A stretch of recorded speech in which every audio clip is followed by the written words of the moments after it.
All right, first one we're going to take a look at Newmont Corp. Of course, it's I'll call it Acquisition Monday because there's 2 acquisitions out there right now. Looks like Newmont Corp inked a deal to fully acquire Newcrest Mining Limited. That's an OTC stock, NCMGY. The offer values Newcrest Mining around $19 billion and is the gold's biggest ever transaction. And this was put out by Bloomberg. Newcrest shareholders will receive 0.4 of Newmont shares for Newcrest shares and get a special dividend with $1.10 from Newcrest, representing a 30.4%. I don't think the stock trades, does it? Where are you getting this? Yeah. What's I got the symbol? Neo Like Game. 5 symbols on this. NCMGY. What is it? And Nancy, Casper, Mitch. There you go. How's that one? Golf, Yankee. So NCMGY. Yeah, it has this bulletin board. It hasn't traded. I don't know if this was grabbing off the board. I don't even see it on the board. So yeah. Anyways, I don't think this thing trades too OTC much. Looks stock like by appointment only here. I hate OTC stocks. So let's move on. There ain't nothing to happen here. NGMS though is interesting here this morning, and this is another deal. That's here, the next Mitch? one. Yes, exactly. Let's go to that one. Okay, this is an iGaming solution provider, Neo Games, as their shares are jumping. NGMS.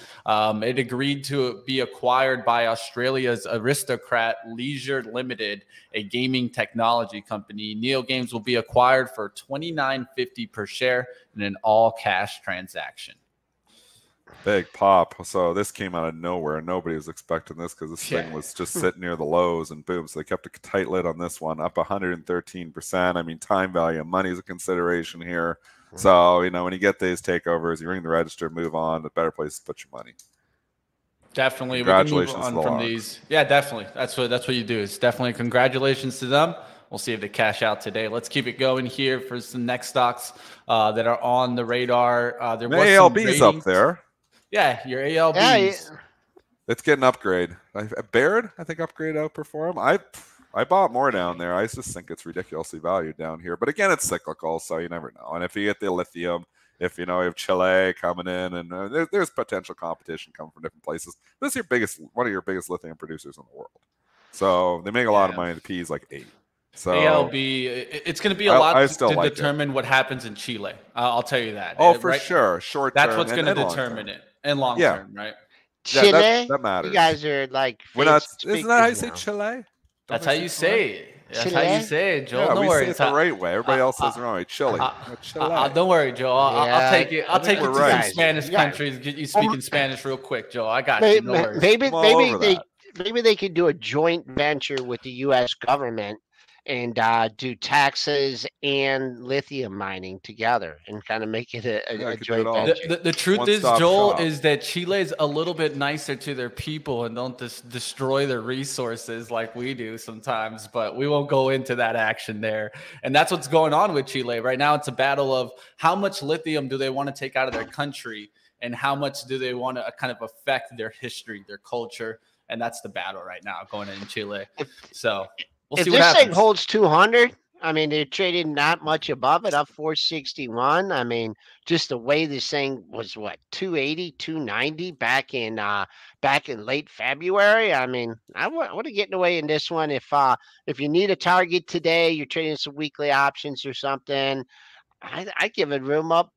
I'd be looking at like maybe 212 pair highs at 212.22 and 212.47 back on April 14th and a few days after that, April 18th. Well, the next one here I'm going to go to is this is what happens when you put pickles on the burger and someone doesn't like it, because it looks like we'll go to Shake Shack.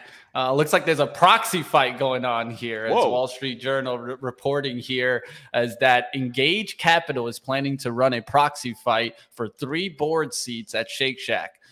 They already have a 6.6% stake in Shake Shack, and looks like they're not happy. They got pickles on their burgers. I wouldn't be happy either.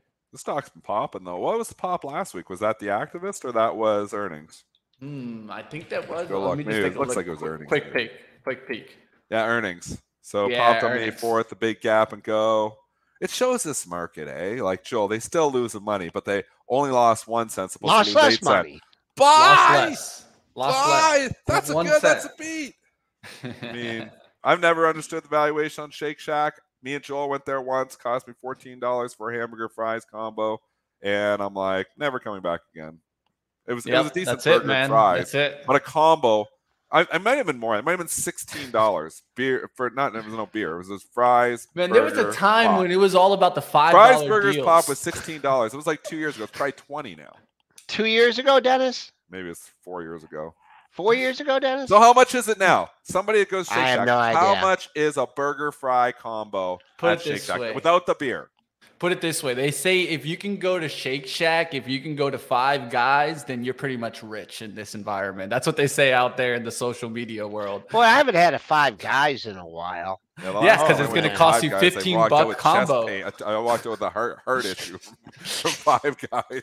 It tasted awesome though. I'm also allergic to peanuts, so they got. Well, that doesn't help. I gotta be a little everywhere. careful It's awesome. there. You sit there, you're waiting for your burger, eating peanuts, drinking your beer. No, but you know what they do, right? It's not good on the heart. It's the model of not giving you a combo, right? The model of, oh, you got to buy your burger, then you got to buy your fries, and then you got to buy your drink all separate so they can get that price to $14, $15. That's how these companies make their money. And Dennis is complaining. I think I paid because I was mad even when you paid. You know you're offended when There's that for you. And Joel paid, and I'm still mad. All right, let's go to ratings of the day today. We got two of them to talk about. We'll go to SOFI, as SOFI is actually trading down off their ratings. Really? Wedbush downgrading from neutral to underperform, as you're seeing SOFI go lower, of course. Regional bank concerns. This one started moving up. It's not looking good. And this is one that, with the regional banks. Like, this is one that from 14, it's been just a disaster. It's been a disaster, and people and it was trading with the KRE, and this continues to trade a little bit with the KRE, even though it's its own kind of thing. I mean, they've got her in there, and it was the regional banks were getting hit. SOFI was getting hit too because I was pair trading it with them. You got a huge support here. You're coming down a huge support area. Never like getting downgraded into that support. It's scary, but we've had a big mover already. 450. It's a big support level here. Let's see if that holds, because that don't hold. Katie Bar the Dory coming in. Well, 424, I guess, is low. Is that the all-time low? Man, it's always tough to be stocks making new all-time lows. We're not too far from all-time lows. You said it was Wedbush? Yeah.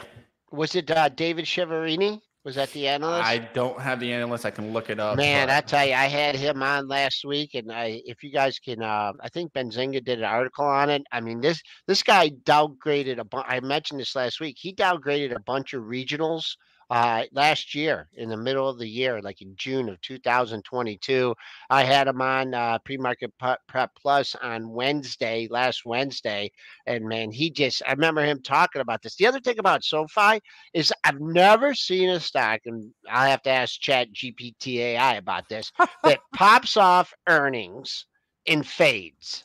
I've not almost every time. This was last week or 2 weeks ago when it hit 650. That was off earnings, and I bet you when it got over $8 here, I've never seen a stock faded off earnings. I think what he said too is something about like they're just not increasing their deposits at all. They're not growing at all. So I don't know. All-time low 424. If you want to take a shot at this one. What was the analyst name, Joe? I'm pretty sure that was him. David Chiaverini. You got it. That, my friend, exactly who hit it with the grade, and he went from $5 to $2.50. Oh boy! He gave him 50% off there. And I also hear that stadium that they built out there is horrible. That's where SoFi Stadium. Yeah. Yep. Where is that? I mean, it's pretty big. Where it's pretty big. That's LA. LA. But two teams use it, Joel. So I think that benefits them. I'll say if two teams uses it, it's probably not going away, right? Let's just be honest. Let's go to the next one. The stadium. They just built the thing, and I guess it's all like weird, like design. Well, whatever. It has a glass roof, so I think that's pretty interesting. Talk sports anymore. Remember? Yeah. We got this. We got banned from that. All right, let's go to Raymond James upgrade of Charles Schwab. Really? Well, that's interesting. I like a good contrarian call. I'd love to get on board with it too, and maybe this kickstarts it a bit, but the problem is we still are in a regional banking crisis. Let me give you what was in the note here. They said concern about the stability of the banking system have not impaired Schwab's ability to attract new accounts and assets. In fact, net new accounts grew at a 4.3% annualized pace in first quarter of 23, while core net new assets grew at 7.5% pace. So Raymond James stepping up from market perform to outperform. I'm watching the KRE. It's sitting right near the lows. Maybe this is a turnaround story here eventually, but with PACW not getting out of its way, I mean, as the more regional banks, this is right in the hole. And why Schwab, why they have Schwab in there, I don't know, but they've got her all mixed in there. And as the regional banks go lower, Schwab's going lower here too. We just aren't through this regional banking crisis yet, so I can't take a shot on Schwab, not yet. I'm just looking at this chart here. If this could build a base off 50, right? And we're not right now. We're trading up $1.17. Pre-market highs a little bit above that, but you've had people nibbling under 50 here, and you don't know if they got their full lot on. Like, we really want 50. We don't want to show big bids. We really want to get a big position. So if you could establish a base here at 50. Then I think you got a point. But I mean, ever since the news you just said, I want out after the initial drop. I want out at 60. No, I want out at 55. No, now 50. So that's what I'm looking at. I don't think we'll see what happens today. It's just every time you want to get bullish this thing, it continues to leak. So yeah, until that KRE starts to turn around and starts to show, like we were saying, we targeted buy them with KRE until it gets over 45. Yeah, you got to change 36. that. I mean, this got a hell of a lot worse. So regional banks are no touch in the long-term portfolio for me. Not yet. All right. Dennis, someone asked real quickly, asked you about PayPal. I just wanted to